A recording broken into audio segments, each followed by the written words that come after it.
Quem defende que a mulher não deve ser consagrada ao ministério pastoral, normalmente assenta a sua argumentação com base no texto de Paulo a Timóteo, no qual ele diz que a mulher não deve ensinar nem ter autoridade sobre o homem.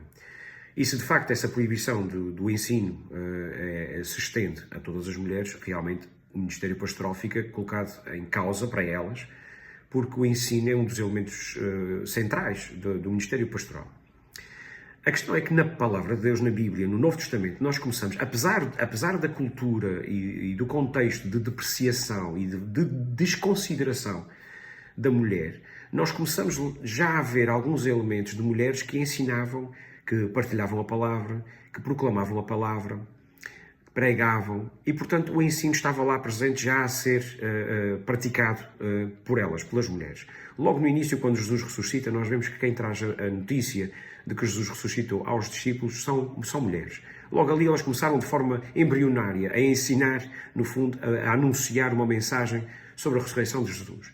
Mas depois nós encontramos vários exemplos. Encontramos as filhas de Filipe, das quais é dito que eram profetisas, portanto, no fundo, pregadoras, proclamadoras da mensagem, e não há como pregar, profetizar, anunciar a mensagem sem que isso ensine, portanto, isso é ensino. Nós temos a descrição que Paulo faz de Lloyd e de Eunice, que ensinaram, portanto, a avó e a mãe de Timóteo, que o ensinaram, e o ensinaram nas sagradas letras, ou seja, conhecimento das próprias escrituras. Nós temos o caso do próprio Paulo recomendar, dar orientação às mulheres mais velhas, às anciãs, que ensinassem as mulheres mais novas. Nós temos também Priscila e Áquila, que ensinam Apolo. E aqui alguns argumentam, mas é porque o marido estava envolvido também nessa atividade. A questão não é essa. A questão é que, de facto, Priscila... Aliás, a Priscila, por vezes, é mencionada em primeiro lugar exatamente porque, provavelmente, ela teria um papel de liderança em relação ao próprio lar e, neste caso, ela é uma protagonista do ensino a Apolo. Nós depois temos a descrição da forma como as mulheres em Corinto profetizavam também. E Paulo até recomenda que elas usassem o véu, que era uma questão cultural, contextual daquela altura. Mas lá está, elas pregavam, elas profetizavam, anunciavam a palavra. E não há como extrair ou isolar o ensino da pregação. A pregação contém e continua a ser ensino. Nós temos depois as colaboradoras de Paulo, que ele refere, por exemplo, quando escreve a carta aos Romanos, onde refere várias mulheres que eram suas colaboradoras, que lutaram e labutaram com ele. E, portanto, aqui naturalmente estamos a falar de mulheres que também anunciaram a mensagem, partilharam a mensagem, tal e qual como Paulo fez. E depois temos uma orientação que o próprio Paulo dá à Igreja, a dizer, ensinem-se, ensinando-vos uns aos outros, com salmos, hinos e cantos espirituais. Portanto, no louvor também há ensino. E Paulo, quando diz ensinem ou ensinando-se uns aos outros, está, como é óbvio, a incluir também as mulheres. Ok, nós temos aqui uma situação, então, de uma norma que diz que as mulheres não ensinem, e depois vamos ver aqui 7 ou 8 exemplos onde percebemos mulheres a ensinar. Aqueles que defendem que a mulher não deve ser pastora dizem, pronto, mas isso são situações excepcionais.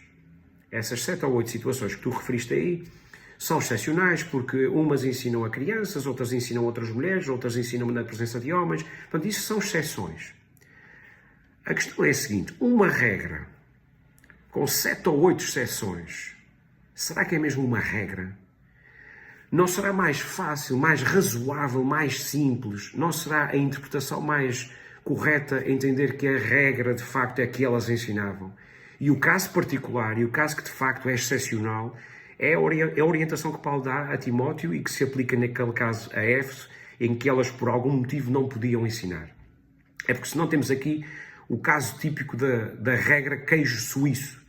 Tem mais buracos que alguma coisa que nós podemos imaginar que não seja um queijo suíço. A regra, de facto, é de que Deus coloca em pé de igualdade homem e mulher, que dá dons a uns e dá dons a outros.